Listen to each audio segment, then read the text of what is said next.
Assalamu alaikum, my dear students. I hope you all will be perfectly fine by the grace of Almighty Allah. My dear students, today I am here with lecture number 1, and in today's topic we have to discuss identity number 3. Students, already we have discussed first two identities that we had used in exercise 6.4, and this identity number 3 that will be used in exercise 6.5. Let's start identity number 3, that is a plus b into a minus b. Students, between both brackets there is no sign, it means multiply sign is there. So we have to read as a plus b into a minus b. Into means multiplication is equals to a square minus b square. Now students, we check its expand form. Both brackets on the left hand sides are multiplying with each other. So we know the method how to multiply two binomial brackets. You can see in the first bracket two terms are there, and in this second bracket two terms are there. So firstly we have to take the first term from the first bracket. It will multiply with the second bracket. In the same way, take the second term from the first bracket and it will multiply with the second bracket. Now we have to multiply. When a multiply with this a, then we know the rules of multiplication. When bases are same, their exponents will be added. So it will be a square. Next, minus sign will come down. A multiply with b, both variables are different, so it will come down as it is. Next, plus b. This plus b will multiply with this bracket. When b multiply with a, it will be ba. So now students, we can write like a b, because we know when we multiply 2 into 3, answer will be equals to 6, and if we multiply 3 into 2, it will be equals to 6. It means in multiplication, because we know between both variables there is no sign, it means multiply sign is there, so we can write ab place of ba. Just we have to change the place of variables. Now this plus multiply with this minus, plus minus minus. Next this b and this b both multiply with each other. Variables are same, so their exponents will be added. Now students, if you check the middle two terms, both are like terms, but they have the opposite signs, so both will be cancelled. Minus ab plus ab, both will be cancelled. So now what is left? A square minus b square. Now students, in this way you can see we are succeeded to make the right hand side of the identity number 3. Okay students, let's start exercise 6.5. First two questions are not included, so we start from question number 3. Find the product without actual multiplication. Students, firstly you should know without actual multiplication means we will not apply the rules of multiplication on the given question, but simply we have to apply identity. So students, firstly you should recognize which identity you are going to be used. Keep remember students, when you have to apply identity number 3, then in two brackets always two terms will be there and both terms will be same but with opposite signs. So after writing identity, you have to write your question under the identity. And now see 6x and 6x. There are two 6x, so you can write 6x whole square. In other words, you can see on the right side of identity, a has square, so you have to write exponent 2 minus plus minus minus 3 by 8 and 3 by 8. You can write 3 by 8 whole square. So now you have to open its squares. 6x whole square means 6 multiply with 6, that will be equals to 36. In the same way, x multiply x will be equals to x square. Here we have to apply rules of multiplication.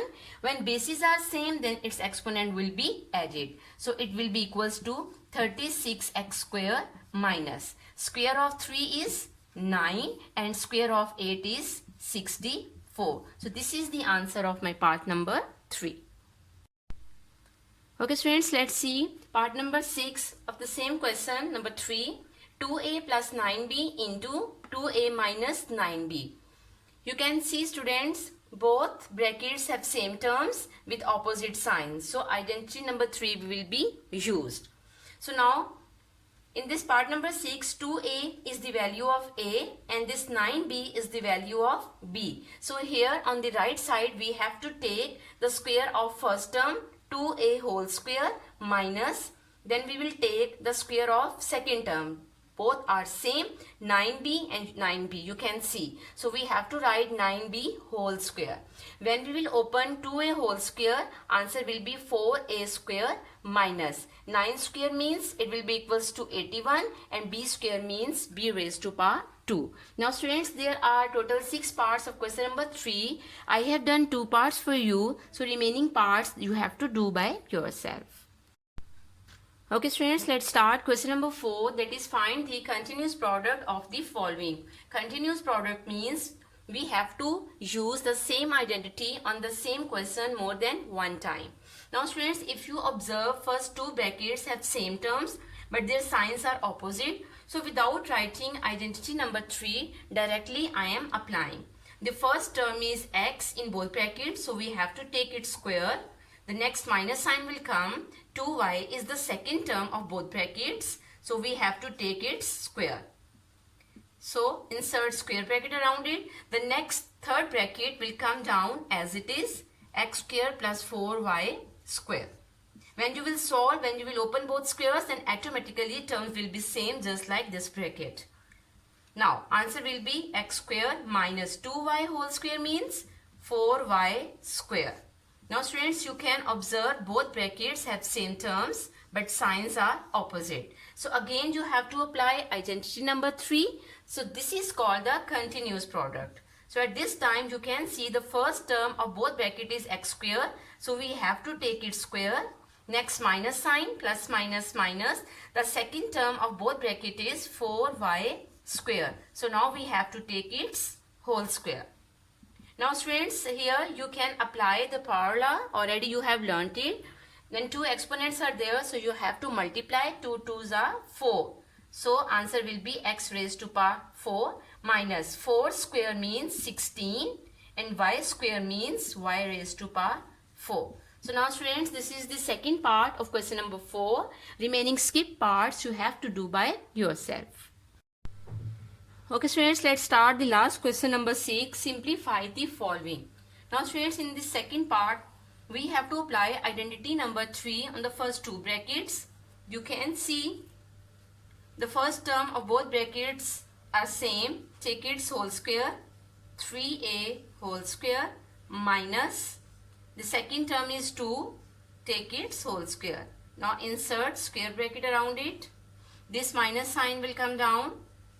Now, on the third bracket, we have to apply second identity, that is a minus b whole square. And students, we know very well that is equals to a square minus 2ab plus b square. So simply we have to put the values under this formula. The value of a is a and the value of b is 4. So take the square of a, minus 2 will be as it is. A will be as it is because the value of a is same, that is a.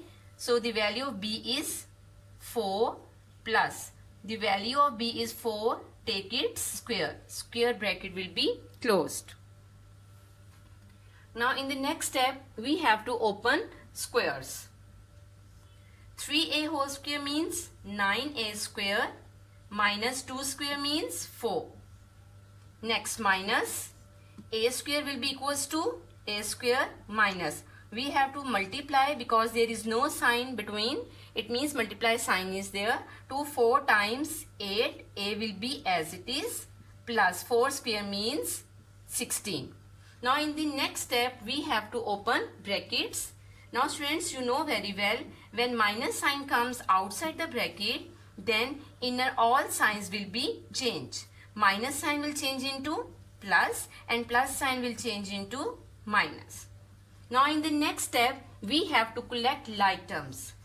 You know very well what are the like terms. If bases and exponents are same, then these are called like terms. 8a is alone, so it will come down. Minus 4 and minus 16 both are constant. I will write them together. Now this a square has coefficient 1, 9a square has sign plus, so plus minus, minus, sign will be greater value. So plus sign is not compulsory to put. Plus 8a is alone, so it will be as it is. Minus minus, plus sign will be minus. So 16 plus 4, that is equals to 20. So students, this is the last question of today's lecture. You have to do skit parts by yourself of question number 6. Okay students, it's the time to say goodbye. Have a nice day. Allah Hafiz.